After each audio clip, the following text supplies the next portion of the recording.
Bonjour, bonsoir. Bismillah. Donc, on va commencer par résoudre l'exercice 1.3 de la série IN. Donc, on lit exprimer le champ magnétique B dû à un fil conducteur rectiligne de longueur L parcouru par un courant I en un point M situé à la distance R de ce conducteur. OK. Donc, vous voyez ici, j'ai mon conducteur, comme vous le voyez, de longueur L.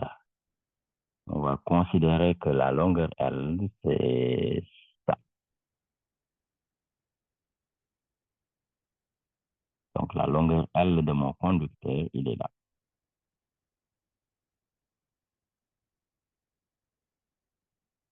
Donc, ce conducteur rectiligne de longueur finie, L, à partir de ça, on va déduire le champ magnétique créé par un fil rectiligne infini. Mais pour le moment, on considère un conducteur rectiligne de longueur L finie.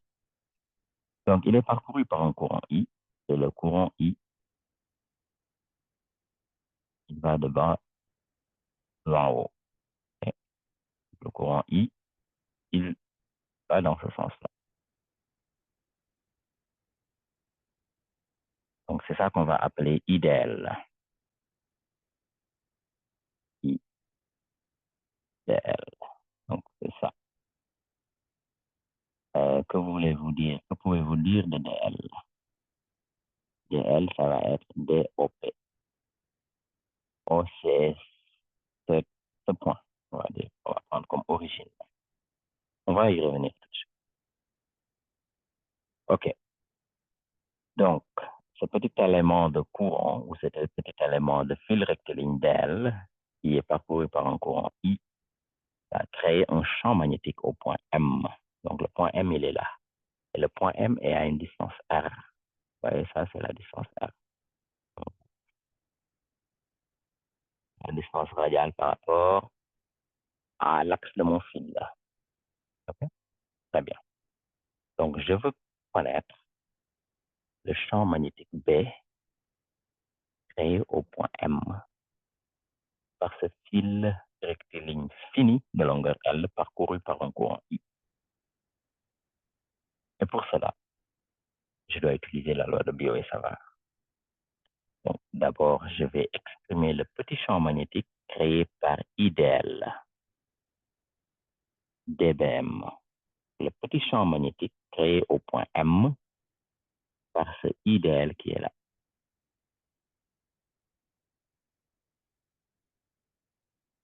Donc, IDL est centré autour du point P. Donc, le point P, il est là, comme vous le voyez. Donc, j'utilise la loi de Biot et Savart qui me dit que c'est mu0 sur 4pi. dBm, c'est mu0 4pi. IDL vecteur vectoriel PM vecteur divisé par PM cube. Donc, PM, c'est ce vecteur-là. Vous voyez le vecteur, le point P et le point M, le point auquel je cherche le champ magnétique. Donc, ça, c'est le point M. P, c'est le point sur mon fil rectiligne qui est parcouru par IDL. Très bien. Donc, c'est ça la loi de Biot et Savart. Pour cela, pour appliquer cette loi efficacement, ce que je vais faire, c'est que je vais définir mes axes. Donc, ça, c'est le point O, comme vous le voyez, que je prends comme origine. Et la distance OM, c'est ça la distance R. Et ça, c'est l'axe de Z. Donc, vous voyez que DL, qui est égal à DOP, ce n'est rien d'autre que DZ EZ. EZ est le vecteur unitaire qui va dans la direction, donc c'est ça EZ, la direction Z. Très bien. OK? Donc, c'est ça DL. DL, c'est DZ EZ. On est d'accord. Donc, sachant que ma longueur, je vais prendre une autre couleur ici. La longueur longueur de mon fil, il est là, en bleu. Je vais le faire en bleu. Et ce conducteur fini de longueur L, comme vous le voyez, est vu sous les angles alpha 1 et alpha 2. Okay? Très bien. Donc, ça, c'est les angles sous lesquels je vois les deux extrémités de mon fil. OK. Donc, maintenant, on connaît DL. Maintenant, on va réécrire PM. On va réécrire la loi de Biot-Savart en jouant sur ce PM. Bon, ça, c'est mu0 I sur 4pi. DL, on va le remplacer par DZ, EZ, vecteur, vectoriel. Maintenant, on va faire PM sur PM. Ça va être EPM divisé par PM au carré. EPM, c'est ça que j'appelle le vecteur unitaire dans la direction PM. Donc, c'est PM vecteur sur PM norme. Donc, EPM, c'est ce vecteur-là. Donc, c'est un vecteur unitaire dans la direction de PM. Et comme on a dit, c'est égal à PM vecteur sur la norme de PM. OK. Donc, sachant que j'ai un fil, donc ça fait sens d'utiliser les coordonnées cylindriques. Donc, ici, je vais appeler le vecteur unitaire E grand R. Et le vecteur qui entre, je vais l'appeler Eθ. Et ça va être EZ, évidemment. OK. Donc, qu'est-ce qu'on peut dire du champ magnétique dBm? On va le montrer après. Hein? On va montrer que le champ magnétique dBm est dans la direction Eθ. On va le montrer tout de suite là. Okay? dBm est dans la direction Eθ. Et pour cela, on peut utiliser, on regarde le produit vectoriel ici, avec la loi de Biot-Savart, on se rend compte que le champ magnétique va être entrant. C'est clair? On peut utiliser la règle de la main droite, on peut utiliser la règle de tire-bouchon, on peut utiliser tout ce qu'on veut, mais on va se rendre compte que le champ magnétique va être dans la direction de Eθ. Et il va être entrant. Très bien. On peut le voir aussi avec les axes de symétrie et les plans de symétrie. Parce que ici, en fait, le plan M, ER, EZ est un plan de symétrie. Plan de symétrie, pourquoi? Pour la distribution de courant. Est-ce qu'on est d'accord? C'est un plan de symétrie. OK? OK. Donc, puisque c'est un plan de symétrie, le champ magnétique B est perpendiculaire au plan de symétrie. Donc, ça veut dire que le champ magnétique B créé au point M est dans la direction Eθ. Okay? En utilisant la symétrie, on sait que le champ magnétique B va être entrant. OK. Ça, c'est des remarques préliminaires. Quelque chose d'autre. Donc, comme je vous ai dit, je vais utiliser O comme mon origine. Donc, le point P va être localisé par son Z. Donc, le point P est localisé par Z. On est tous d'accord? Super. OK. Donc, on va reprendre. Donc, on a vu différentes choses. Maintenant, on va reprendre. OK. Donc, je vais redessiner ici.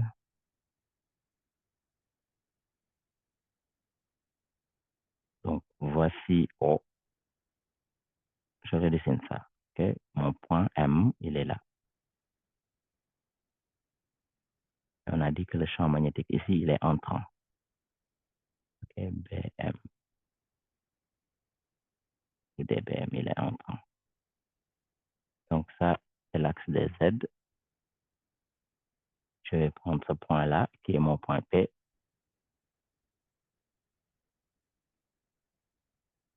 Et la distance entre O et Z, entre O et P, c'est Z. Et je vois point P selon cet angle-là, que je vais appeler alpha. OK, très bien. On va prendre une autre couleur. Donc ça, c'est mon vecteur EPM. Et j'ai dit que EPM, c'est PM sur PM. Ça, c'est cette distance-là que j'ai appelée grand R. Et ça, c'est mon vecteur unitaire en la direction grand R. ER. Eθ, il entre à l'intérieur. Il est entrant. Et EZ, il va en haut comme ça, dans la direction EZ. OK, super. Donc, on va utiliser la loi de Biot et Savart qui nous dit que le petit champ magnétique dBm créé par IDL au point M est mu0 sur 4i. IDL m'a dit que EPM, vecteur sur EPM au carré. Donc, on a déjà dit que dl vecteur, c'est dz, ez. Donc, on va réécrire ça. C'est mu0i sur 4i dz ez vectoriel EPM divisé par PM au carré. Très bien.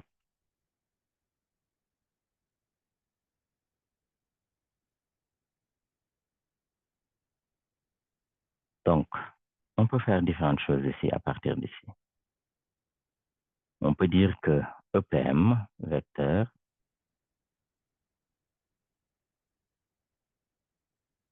il est là. Donc, si je le prolonge ici,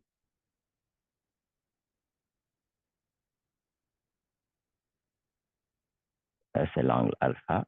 EPM appartient au plan formé par ER et EZ. Donc, on peut projeter EPM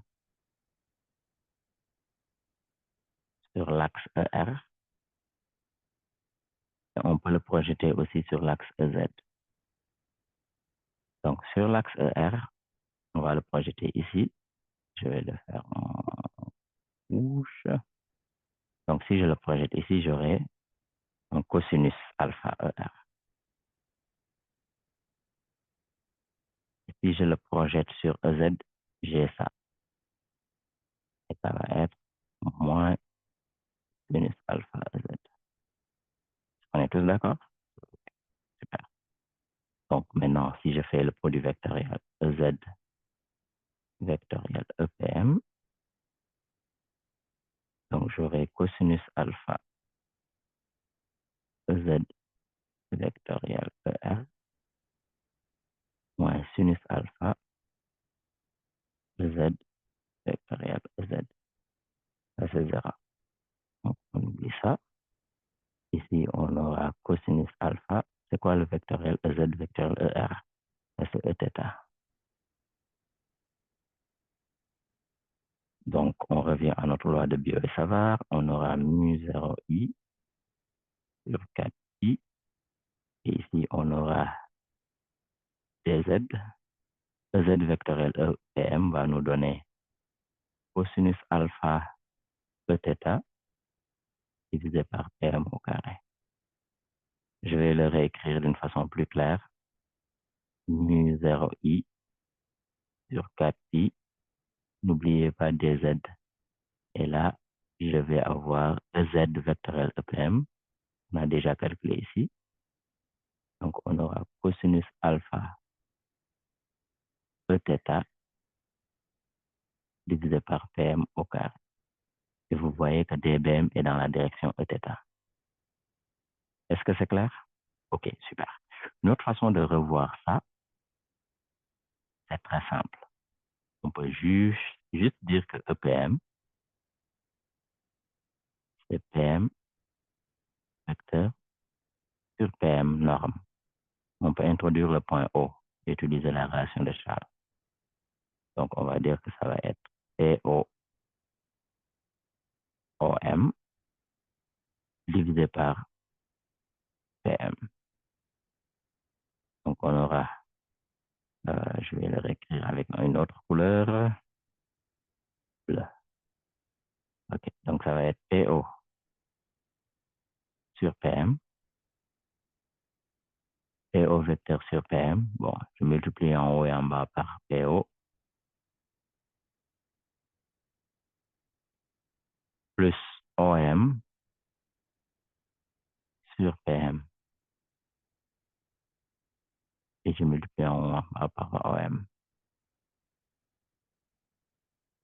Maintenant, PO sur PO, ça c'est quoi? Réfléchissez bien. PO vecteur sur PO, ça c'est moins EZ. Donc, on aura moins EZ. Maintenant, c'est quoi PO sur PM? PO sur PM, sur PM. Donc, PO sur PM, c'est ça. On va le réécrire là. On va écrire cosinus alpha. On va écrire sinus alpha. Et on va écrire tangente alpha. Je vais l'écrire avec le bic rouge. Cosinus alpha. Si alpha, c'est ça. Le cosinus alpha, ça va être OM sur PM. Ça veut dire que c'est R sur PM. C'est quoi sinus alpha? Sinus alpha, ça va être PO sur PM. Donc, sinus alpha, c'est quoi? Z sur PM. Et tangente alpha, ça va être ça sur ça. Donc, tangente alpha, c'est PO sur OM, qui est Z sur R. Très bien. Donc, on connaît ces trois relations-là. OK?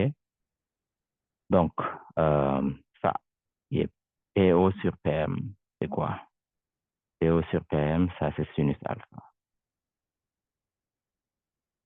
Plus OM sur OM. Ça, c'est le vecteur unitaire selon OM.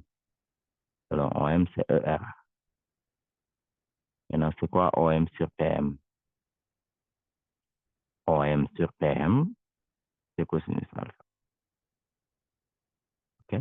Donc, on retrouve la même chose. Cette relation-là, c'est exactement cette relation-là. OK? Super. Revenons à notre dBm, qui est notre petit champ magnétique. On l'a déjà écrit et on va le réécrire d'une façon beaucoup plus claire.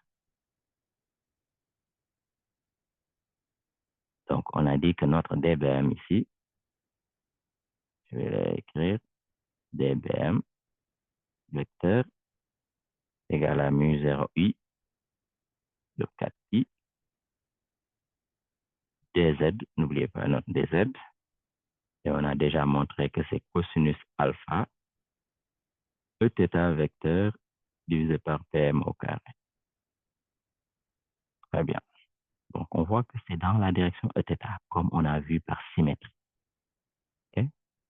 Super. Et comme on a vu par la règle de la main droite, le dBm, il est entrant ici.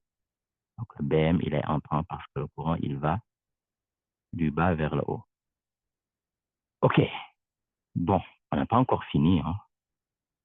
On va rejouer un peu. Donc, on a déjà écrit que cosinus alpha, supposons que ça c'est alpha, supposons que ça c'est Z, et on sait que ça c'est R.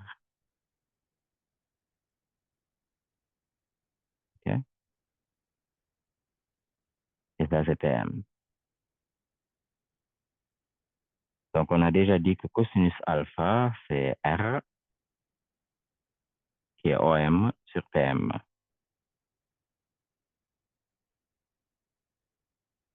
Sinus alpha, c'est combien?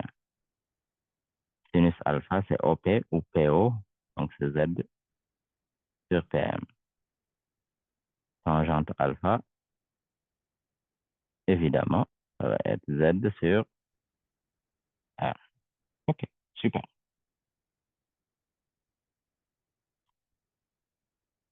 Pourquoi je parle de ça? Parce qu'en fait, je ne veux pas intégrer selon les DZ, je veux intégrer selon les alpha. Donc, je veux une relation qui va lier mon DZ à D alpha. Donc, je vais dire que Z, c'est R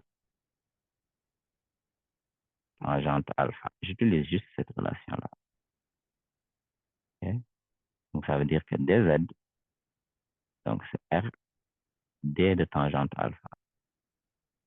Rappelez, c'est quoi D de tangente alpha? Donc, ça, c'est R, 1 sur cos carré alpha, D alpha. Donc, j'ai écrit une relation qui lie mon DZ à D alpha. Un changement de variable, en fait. Okay? Donc, maintenant, quand je vais intégrer alpha allant de alpha 1 à alpha 2, par exemple, au lieu d'intégrer sur les longueurs. Donc, ça, c'est ma première relation. Deuxième relation, bon, je vais utiliser le fait que PM au carré, 1 sur PM au carré, oups, pardon,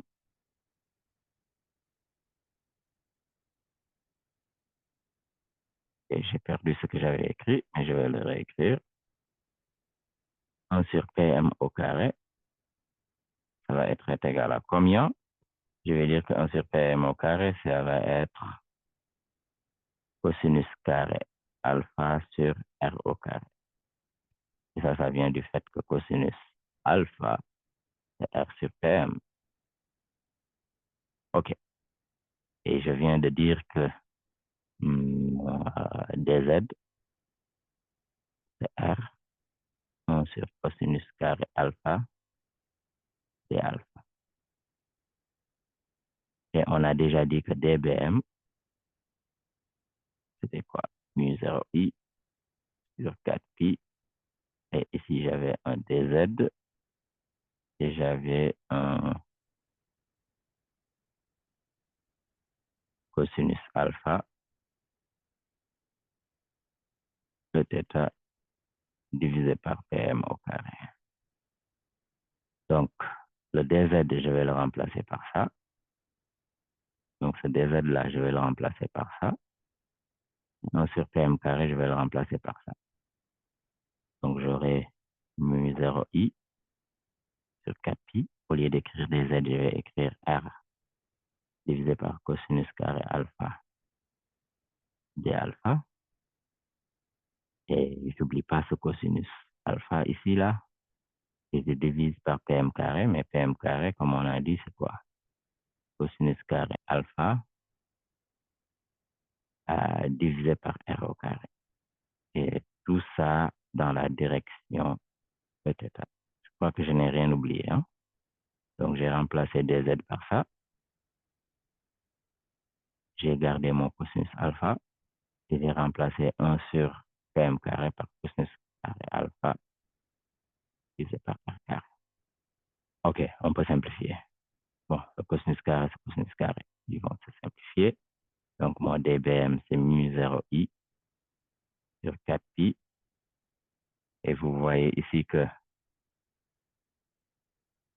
ce R et ce R, donc j'aurai divisé par R.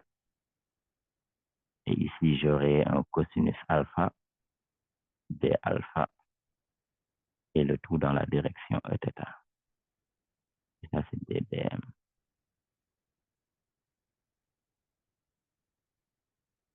OK? Super. Donc, Bm est le champ magnétique total créé par ce fil-là. Ça va être intégral. Je vais intégrer de alpha 1 à alpha 2, par exemple, de dBm Donc, on sait que ça va être dans la direction Eθ. Et je vais intégrer ça entre alpha 1 et alpha 2. OK. Donc, si j'intègre ça, je vais sortir les constantes qui sont mu0i, 4πr, et je vais intégrer cosinus alpha d alpha entre alpha 1 et alpha 2. Et ça me fait quoi? C'est quoi l'intégrale de cosinus? Évidemment, l'intégrale de cosinus, c'est sinus. Donc, j'aurai sinus alpha 2 moins sinus alpha 1.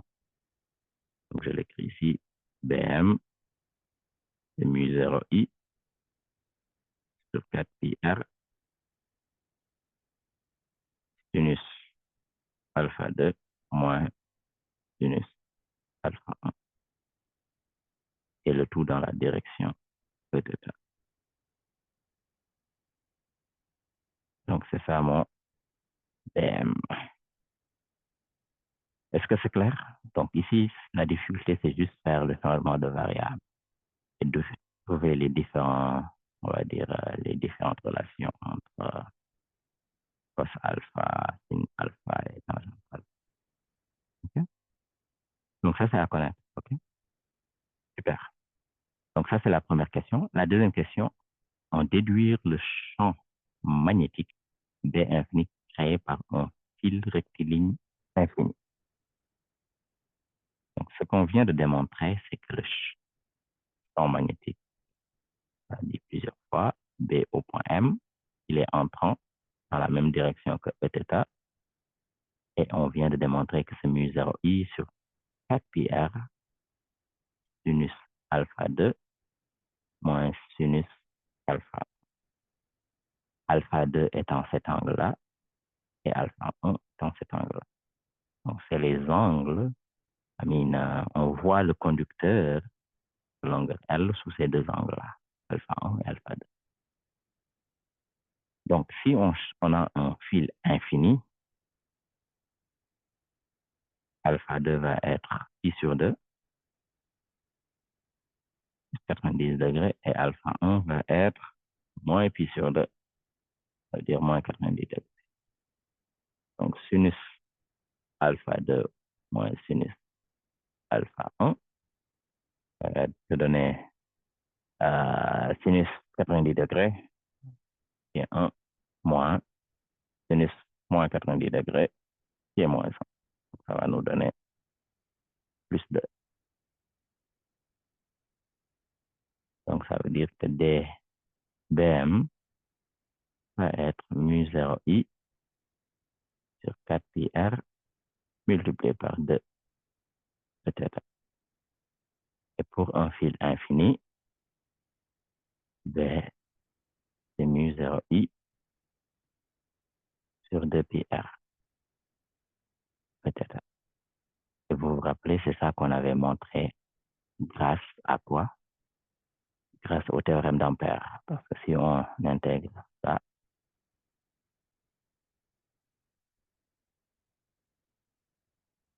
ça nous fait B multiplié par 2πr. Et on choisit évidemment notre contour, qui va être un cercle de centre O et de rayon grand R, qui est la distance radiale ici. Et ici, je ne l'ai pas appelé petit r, je l'ai appelé grand R. Donc ça va être mu0i. Donc ça veut dire que B, c'est mu0i sur 2πr, qu'on a déjà démontré. Donc en utilisant cette intégrale-là, en utilisant la loi de Biot et Savart, on a redémontré la même chose qu'on a déjà montré en utilisant le théorème d'Ampère. Donc en fait, la loi de Biot et Savart et le théorème d'Ampère nous donnent le même résultat. La loi de Biot et Savart est très générale, le théorème d'Ampère, on l'utilise quand on a une distribution symétrique de courant. Et comme ici. Super. OK. Donc, problème résolu. On passe au prochain problème.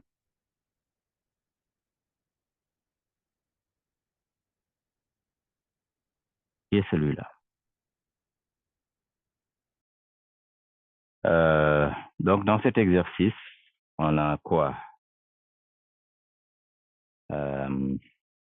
Donnez-moi un instant.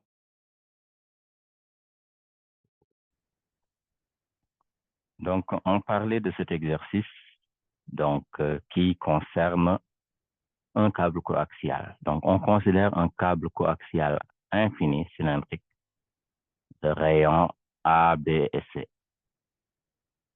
Donc, vous voyez, on a ici un premier conducteur cylindrique de rayon A. Donc, vous voyez là, ça c'est le premier conducteur cylindrique. Il est en blanc. Donc, c'est une zone que je vais appeler une zone 1. Donc, cette zone 1, c'est quand le rayon, on va dire la distance radiale est entre 0 et A. Donc, le centre est là, ça c'est 0 et ça c'est A. Donc, ça c'est 1, la zone 1. C'est mon premier cylindre intérieur.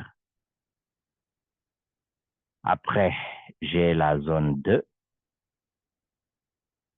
qui est quand le rayon est compris entre A et B et qui est ici en bleu, comme vous le voyez.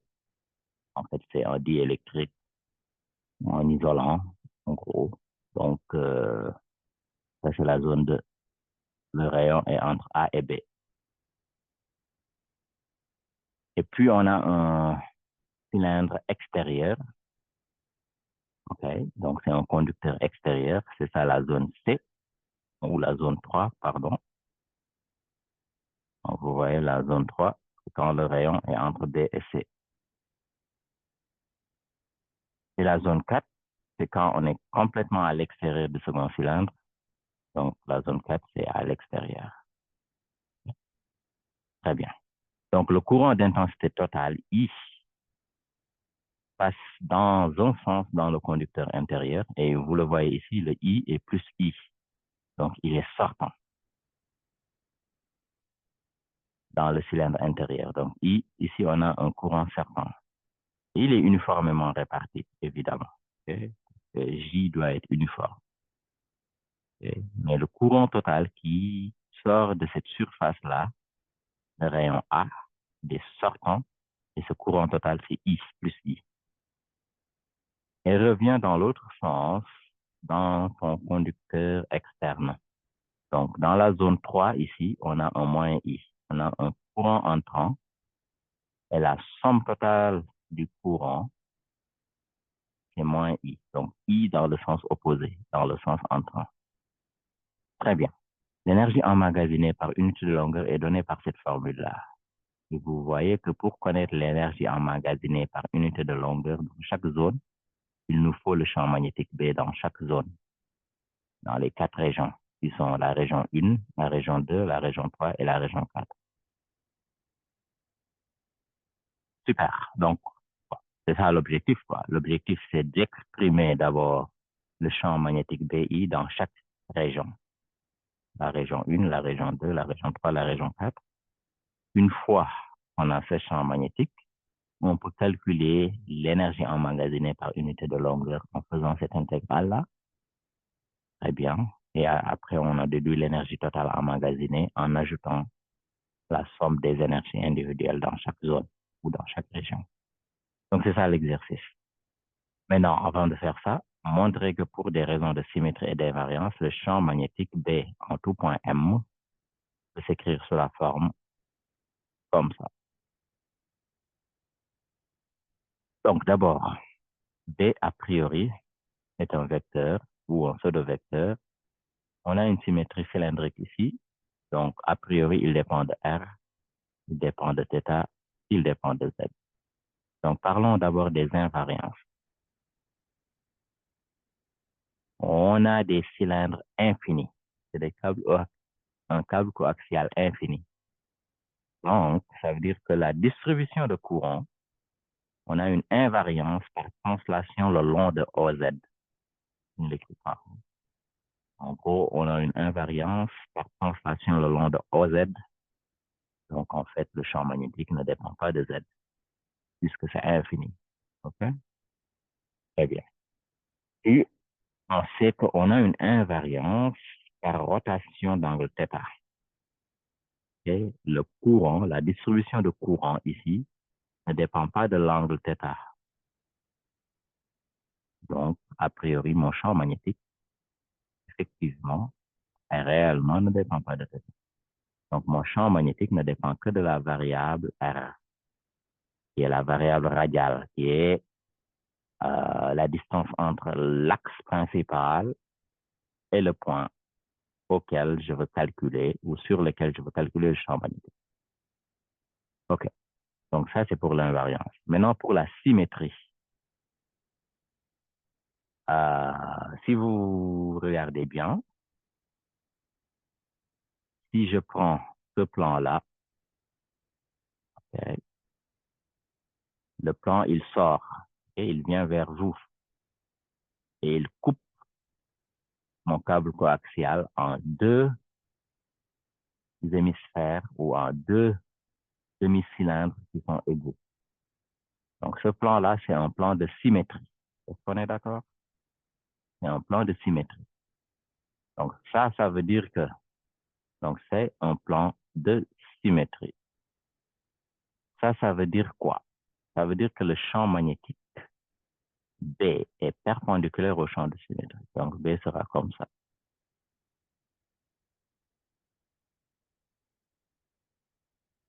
B est perpendiculaire au plan de symétrie. Comme je l'ai dit, hein? Donc, ça veut dire que B est selon Uθ. Est-ce qu'on est d'accord? Si j'appelle ça UR ou ER, Eθ et EZ pointe vers vous, okay? B est dans la direction Eθ. Okay? Et on peut le voir ici aussi. Supposons que ce plan-là, il coupe ici, il passe par le centre, il passe par un diamètre. Tout plan qui passe par le diamètre et qui est perpendiculaire à la section est un plan de symétrie. Ça aussi, c'est un plan de symétrie. OK? Donc, ça veut dire que B est normal et orthogonal au plan de symétrie. Bottom line, B dépend uniquement de R par invariance et B est dans la direction Eθ parce que c'est Eθ qui est normal ou qui est orthogonal ou perpendiculaire au plan de symétrie. Et le plan de symétrie est formé par quoi ici? Donc, le plan de symétrie, c'est le point M. On tient le point M, ER et EZ. Très bien. Donc, ça, c'est le plan de symétrie. Et B étant perpendiculaire au plan de symétrie, B est dans la direction Eθ. Donc, on a démontré la première relation. Deuxième chose, en utilisant le théorème d'Ampère, calculer le champ magnétique dans chaque région. OK, super. C'est quoi le théorème d'Ampère? Vous connaissez tous le théorème d'Ampère. Intégrale de B dl égale mu 0 I intérieur ou I enlacé. OK? Super. Par symétrie ici, on va choisir différents contours. Les contours que je vais choisir sont des cercles de centre O. O est ici. O est l'axe, sur l'axe principal de mon câble coaxial et de rayon R. Maintenant, vous voyez que R va être entre 0 et A, en dessus dans la zone 1. R va être entre A et B dans la zone 2, entre B et C dans la zone 3, et R est plus grand que C dans la zone 4. Donc, sur ce contour-là, qui est un cercle de rayon, le centre O de rayon R, BR est constant. On est d'accord? Super. Donc, si on prend cette partie-là de ma, comment on appelle ça? De mon théorème d'Ampère, intégrale de B dl, ça va me donner intégrale de B qui dépend de R, mais c'est constant, Eθ Et on va montrer que DL, c'est quoi DL? Facilement. DL, c'est R et θ, E θ. Et vous voyez, E θ, ça nous donne 1. Donc, j'aurai BR, mais BR, je le sors en dehors de l'intégrale. Donc, ça va me donner BR. Et maintenant, je vais intégrer R dθ sur mon contour. OK? Mais R est constant, donc je peux sortir R.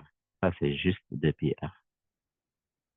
Donc, cette partie-là, comme d'habitude, ça me donne BR multiplié par 2πr. Et ça doit être égal à mu0 I intérieur. On est d'accord avec ça? OK. Maintenant, cette relation-là, je vais l'appliquer à 1, à 2, à 3 et à 4. Je vais le faire dans chaque zone. OK? Super. Commençons par la zone 4, qui est quand R est supérieur à C. Dans la zone 4, l'idée c'est de calculer I intérieur dans la zone 4 et I enlacé. Donc, si je prends un cercle de centre O et de rayon R, et R est supérieur à A, donc ça c'est mon contour, R est supérieur à C, sorry. Ça c'est mon contour. C'est quoi I enlacé? I enlacé va être plus I moins I, donc c'est 0. I enlacé est 0. Donc B4 est égal à 0. Okay? Donc quand je suis à l'extérieur du câble coaxial, le champ magnétique est nul. Parce que la totalité du courant enlacé est 0. OK. Donc ça, c'est simple. Donc on en a déjà parlé. Donc B4 égale à 0. Car I intérieur et I enlacé par le contour, c'est 0. C'est plus I moins I. OK. Maintenant, on va regarder 1. Comme je vous l'ai dit, on a déjà démontré que l'intégrale de B dl, ici, ça va être B multiplié par 2πr égale à mu0 I intérieur. Donc, on va regarder la première zone. La première zone, c'est la zone 1 ici. Donc, je vais prendre un cercle comme contour de rayon R et de centre O. Donc, combien I intérieur 1 est égal à combien? Pour le faire, on va réutiliser la même tactique. On sait que on va dire, le courant est uniformément distribué sur la section.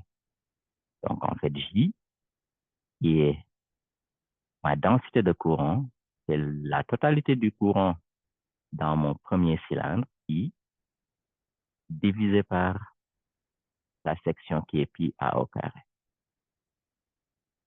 Et c'est uniforme, et c'est constant ça. Et ça va être le I qui est à l'intérieur de R, c'est-à-dire le I qui est ici, assuré, divisé par la section assurée qui est pi R au carré. En d'autres termes, le I enlacé que je cherche, qui est le IR inférieur à A, c'est juste I R au carré divisé par A au carré. Donc, je vais venir et je vais le mettre ici. Donc, si je veux B1, je vais dire que c'est mu0, I enlacé par cette section assurée là, qui est I R au carré divisé par A au carré. Et là, maintenant, je divise par 2πr. Donc, je simplifie par ça, R. Et j'ai ce que je savais déjà, B1, c'est mu0i sur 2 pi A au carré multiplié par R. Donc ça, c'est B1. C'est linéaire en R. On en a déjà parlé, ok? Ça, c'est ce qu'on a déjà résolu la dernière fois. Ok, donc ça, c'est B1. Donc B1, je vais l'écrire ici, mu 0i, 2 pi A au carré R. C'est linéaire en R. Super. Maintenant, on va voir B2. B2 est égal à combien? Donc, pour étudier B2, qu'est-ce qu'on doit faire? Donc, 2, c'est la région entre A et B. Donc, c'est la région en bleu là. Donc, si on utilise évidemment le théorème d'Ampère, on aura B2 multiplié par 2 pi R. Donc, vous voyez ici, mon nouveau contour va ressembler à ça. C'est le cercle de centre O et de rayon R. Maintenant, R est entre A et B. Donc, c'est le cercle de centre O de rayon R qui appartient à AB. Sur ce contour-là, si je calcule l'intégrale de BDL, ça va me donner ça. Et ça doit être égal à mu 0, I intérieur, I enlacé. C'est quoi I enlacé ici? I enlacé, c'est la totalité de I. Donc, ça veut dire que B2 est mu 0 I sur 2 pi R. OK? Et dans la direction Eθ. Donc, 2, le champ magnétique B est mu 0 I sur 2 pi R dans la direction Eθ. Et évidemment, ici, R est entre A et B.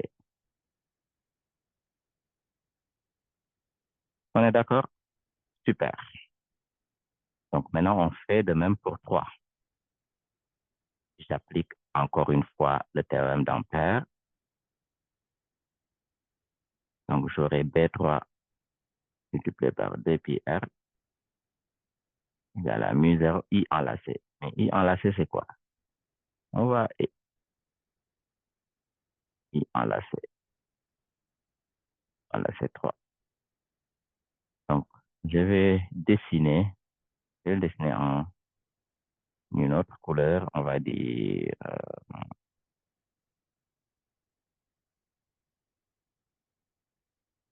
en noir. Donc je vais dessiner ici mon cercle de centre O et de rayon R. Bon, vous voyez, c'est un cercle. Okay, c'est parfait. Okay? Donc, voici le rayon. Maintenant, c'est quoi I enlacé? Vous voyez que I enlacé par 3, ou I intérieur à 3, ça va être la totalité de plus I, moins une partie de I, que je vais appeler I'. Et cette partie de I est comprise ici, en fait. On a déjà parlé de ça en cours. Okay?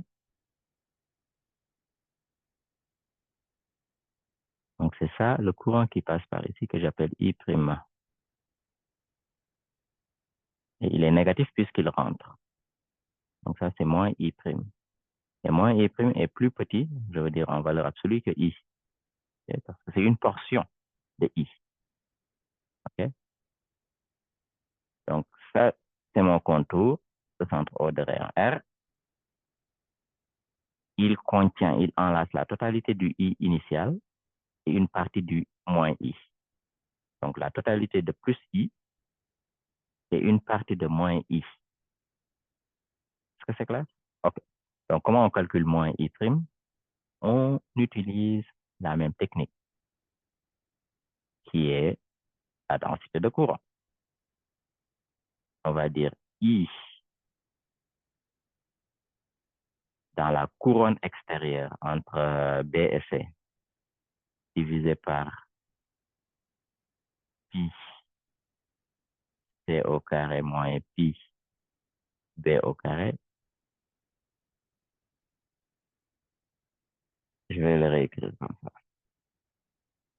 Donc, je veux calculer la densité de courant ici.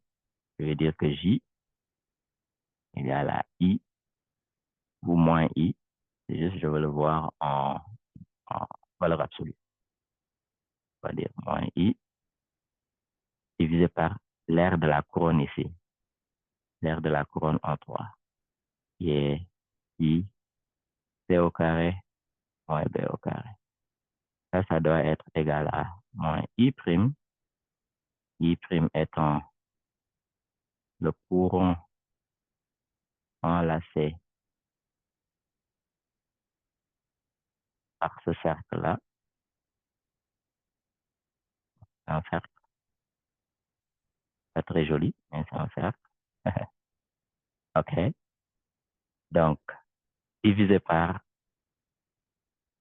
l'aire que je viens d'assurer là. L'aire que je viens d'assurer, c'est pi R au carré moins B au carré.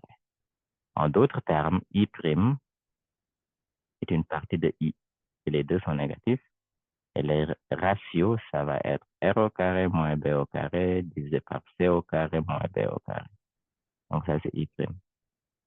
Donc, si je veux le courant enlacé I dans 3, enlacé dans 3, I intérieur 3 ou I enlacé dans 3, ça va être plus I moins I prime qui est I R au carré moins B au carré divisé par C au carré moins B au carré. Est-ce qu'on est d'accord avec ça? Oui. OK, donc ça nous donne I3. Je vais mettre en facteur I. J'ai 1 moins R au carré moins B au carré divisé par C au carré moins B au carré. On réduit au même dénominateur, ça nous donne I, ça va être C au carré moins R au carré divisé par C au carré moins B au carré. Ça, I3.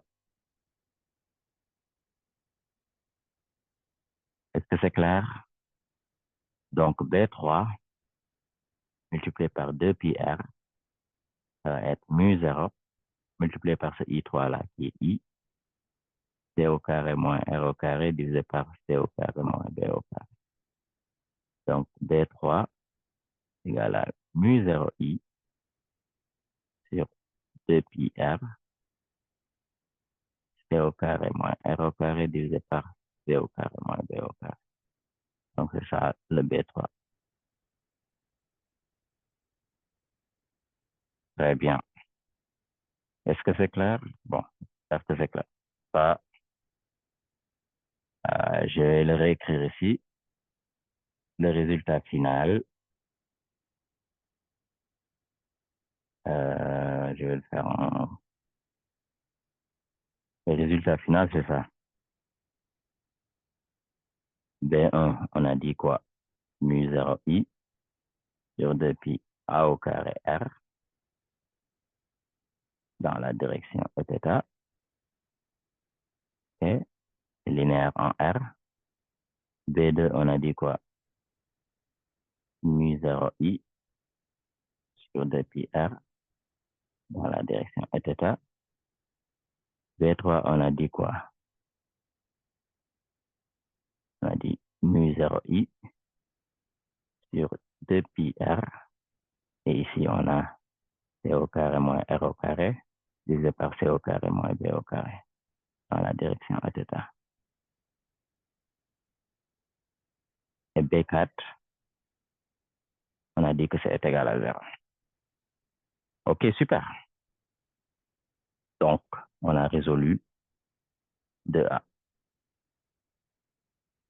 Maintenant, donnez l'expression de l'énergie emmagasinée dans chaque région. Donc, je veux calculer, je vais le faire en couleur bleue. Je veux calculer WM4. Bon, WM4, c'est simple. Hein? Dans la région 4, il n'y a pas de champ magnétique, donc l'énergie emmagasinée est 0. Maintenant, on va calculer WM1. c'est quoi? C'est 2pi intégrale. En M1, bon, mon rayon va de 0 à A. B au carré. Je vais mettre B1 au carré. B1, c'est ça. Je vais le prendre au carré. Donc, j'aurai mu 0i sur 2pi A au carré. Et je le prends au carré. C'est une constante ça. Multiplié par, n'oubliez pas le R au carré. OK. Et multiplié par R dr. Et n'oubliez pas de diviser par 2 mu 0.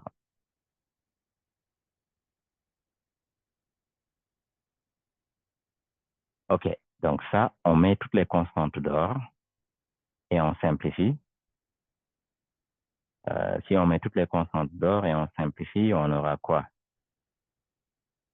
On aura mu 0 i au carré. Vous devez le faire, hein? OK? Donc, vous sortez cette constante dehors. Vous sortez cette constante dehors et il va vous rester r au cube de r. Donc, mu 0 i au carré sur 4pi a à la puissance 4.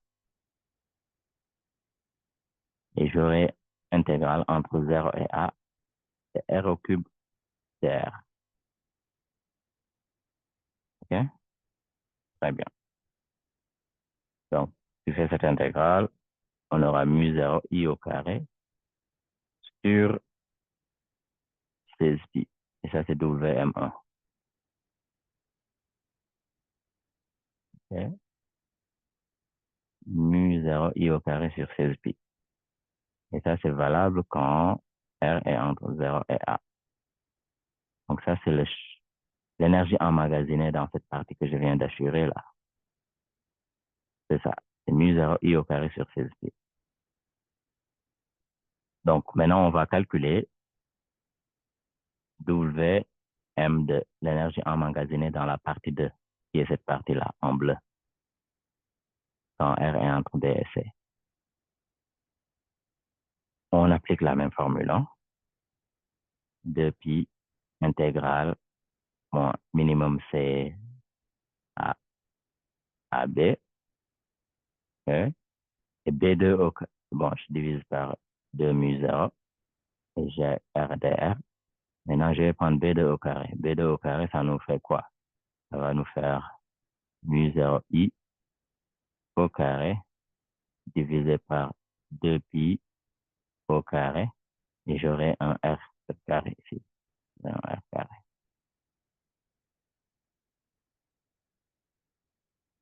Vous voyez? Donc, Wm2 va me faire quelque chose du genre,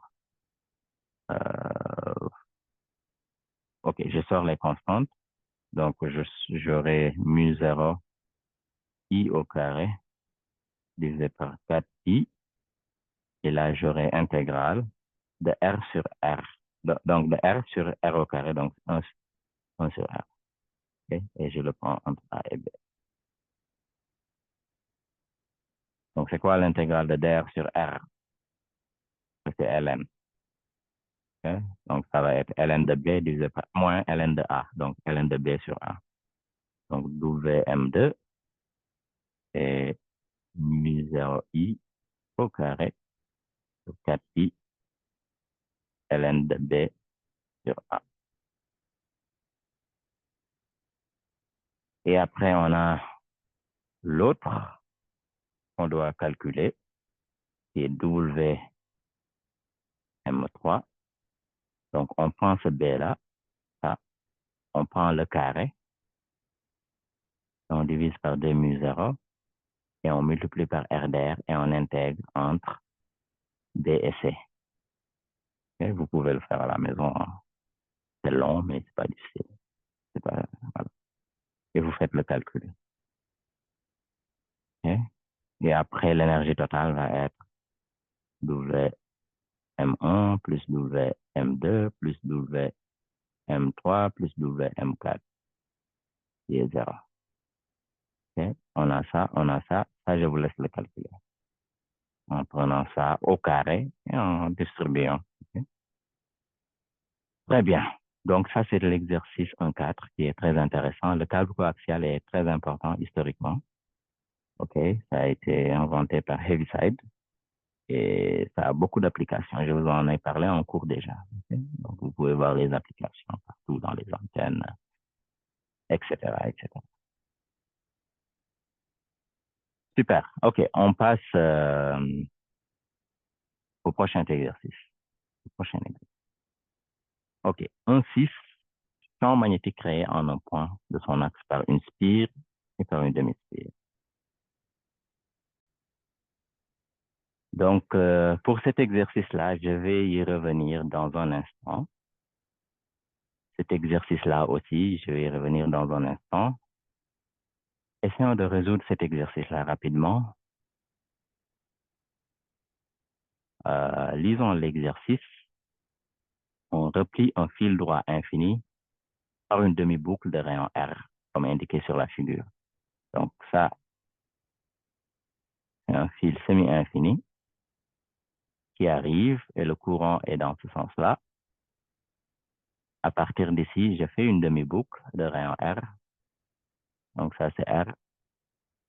Ça, c'est R. Ça, c'est R. OK? Une demi-boucle de rayon R. Et après, on a un fil bas qui est aussi semi-infini. Et le courant va dans ce sens-là. Le courant va dans ce sens-là. De gauche à droite, et le courant emprunte cette demi-boucle. Et là, à partir de là, le courant parcourt mon fil semi-infini de la droite vers la gauche. C'est quoi la question? La question est déterminer le champ magnétique B demi-boucle de rayon R au centre de la demi-boucle. OK. On a déjà parlé de ça. Vous vous rappelez? Si j'ai une spire de rayon R, qui est une boucle, hein, et le courant parcourt dans ce sens-là. Le courant va dans le sens négatif. Et ça, c'est le sens négatif. Si je prends EZ, le vecteur qui sort, okay, le vecteur sortant, le vecteur unitaire sortant, je l'appelle EZ. Je vais dans le sens négatif. Ça veut dire que si j'utilise la règle de la main droite, la règle du tour-bouchon, le champ magnétique au centre ici, au centre O, le champ magnétique au centre. Et dans quelle direction? Et dans la direction moins EZ. On est d'accord. Si le courant était dans le sens positif, le champ magnétique serait dans la direction plus EZ. Et si le courant tourne dans le champ, dans le sens négatif, le champ magnétique est dans la direction moins EZ. Et on a déjà calculé, en fait, B au centre. Comme on a dit, c'est dans la direction moins EZ.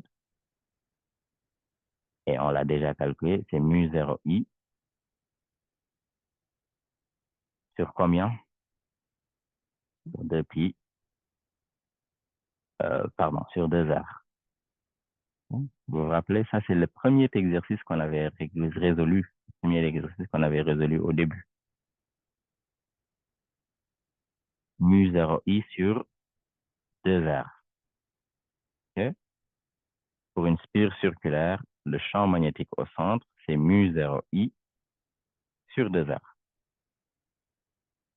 Mais non, ça c'est pour une boucle. Donc, le champ magnétique au centre, pour une demi-boucle, ça va être la moitié. Donc, ça va être mu 0i sur 4R. Maintenant, puisque le courant tourne dans le sens négatif, la direction, c'est moins EZ. La direction moins EZ. On est d'accord? Okay. Donc, c'est ça le champ magnétique. Okay. Créé par la demi-boucle. Okay. Donc, B demi-boucle, c'est moins mu 0i sur 4R EZ. OK. Maintenant, c'est quoi le champ magnétique créé par le demi-fil en haut? Ce fil en haut, là, qui est semi-infini. Okay? Et je cherche le champ magnétique au centre ici. Ça aussi, c'est simple. On sait que pour un fil infini, le champ magnétique en un point P, c'est mu 0I sur 2 pi R. OK? Et ici, si on regarde la règle de la main droite ou le petit bonhomme d'Ampère ou le produit vectoriel dans ma loi de Biot et Savart, c'est dans la direction moins EZ. Dans la direction moins EZ. Et ça, c'est pour un fil infini. Donc, le champ magnétique créé au point P par un semi-fil infini, un fil semi-infini, c'est juste la moitié de ça. Donc, ça va être mu 0I sur 4 pi R dans la direction moins EZ. Donc, le fil au point P ici, on a le champ magnétique créé par la demi-boucle qui est entrant. On a le champ magnétique créé par le fil en haut qui est entrant. Et on a le champ magnétique créé par le fil en bas aussi qui est entrant.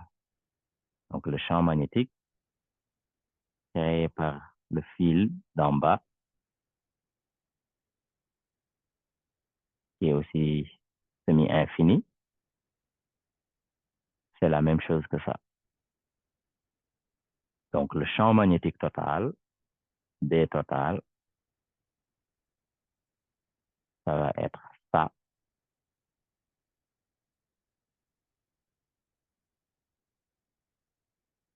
plus 2 fois ça. Okay? Donc, ça va être D fil haut plus B fil bas plus B demi-boucle. Ces deux-là sont égaux. Donc, le champ magnétique total, c'est 2 fois B fil haut qui est moins mu 0I sur 4 pi R de Z plus B demi-boucle qui est moins mu 0I sur 4R de Z. Et si on fait le calcul, je vous écris le résultat final. P total au point P en utilisant le principe de superposition.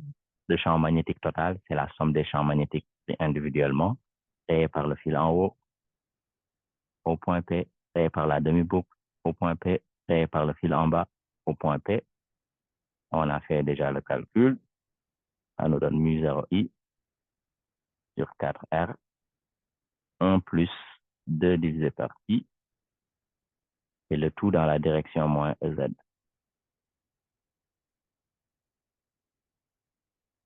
Si le courant allait dans ce sens-là, j'aurais dans la direction plus EZ. Super. On s'arrête là pour le moment et plus tard, je vais revenir à ces deux exercices-là.